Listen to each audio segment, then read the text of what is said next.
राधे सभी बहन भाइयों को। कैसे हो आप लोग? राधा रानी से प्रार्थना करती हूँ आप मस्त होंगे, स्वस्थ होंगे और खूब खूब ठीक होंगे।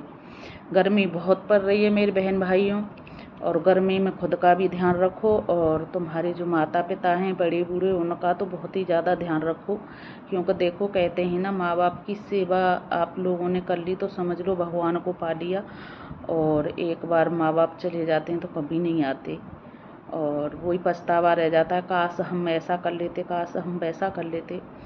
तो अभी मैं आप लोगों को बता देती हूँ, 84 की परिक्रमा चल रही है, हमारे कॉलोनी के दरवाजे से ही जा रही है।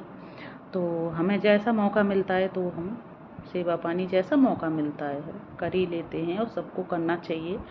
और ये मौका बार बार नहीं आता, और कहते हैं ना, करोगे सेवा तो मिलेगी मेवा, तो वही काम है ना।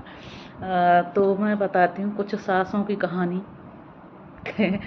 जब ये खुद बहू बन के आती हैं तो ये बहू होती हैं, और जब अपने बेटे के लिए लाती हैं तो वो बहू नहीं नौकरानी लेके आती हैं।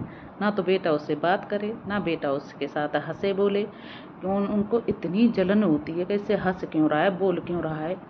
और दूसरी बात, बेटी 9 बजे तक सोए, बहू 4 बजे जगे। बहू को घर का सारा काम करना है, चलो काम भी कर रही है, बहू सब गुण संपन्न है, उस पर सब कुछ आता है। फिर भी उसको सब गुण संपन्न होने के बाद तुम बुरी भली सुना रही हो, जेठ अलग से सुना रहा है, देवर अलग से सुना रहा है, नंद अलग से कहानी गा रही हैं। जिसका मन जो आ रहा है वो वैसे बोल रहा है। भाई इनको तसल्ली नहीं होती, काम बहू कर रही है, अच्छे से कर रही है, फिर भी इनको तसल्ली नहीं होती है, उसको सुना सुना के बुरी भली कह कह के मार देते हैं। अच्छा कर रही है, घर में काम करेगी तो देखो कहते हैं ना, चीज़ें टूटेंगी भी और कुछ सामान बिगड़ेगा भी। ऐसा तो होता नहीं है कि भाई जब हम काम करते हैं तो काम करते समय हमसे बहुत सारी चीज़ें बिगड़ भी जाती हैं। अच्छा भी करते हैं तो कभी कभी कुछ बिगड़ भी जाता है, तो उसके लिए इंतज़ार करती हैं कि कब इस पर कुछ बिगड़े और हम इसको सुनाएं, ताने कसे। माँ बापों ने कुछ नहीं सिखाया, माँ ने कुछ नहीं सिखाया, ऐसे ही भेज दी फलान दी।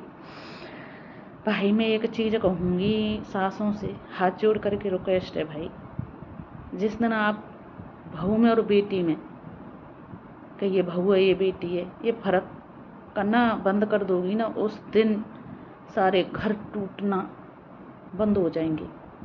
कोई घर नहीं टूटेगा, सुख शांति बनी रहेगी घर में। और ये हम औरतें ही हैं जो पता नहीं सास बनने के बाद इतनी खूंखार कहाँ से बन जाती हैं, इतनी जासूस क्यों बन जाती हैं उस बहू की। किसी से बोले ना, किसी से बातें ना करे, ये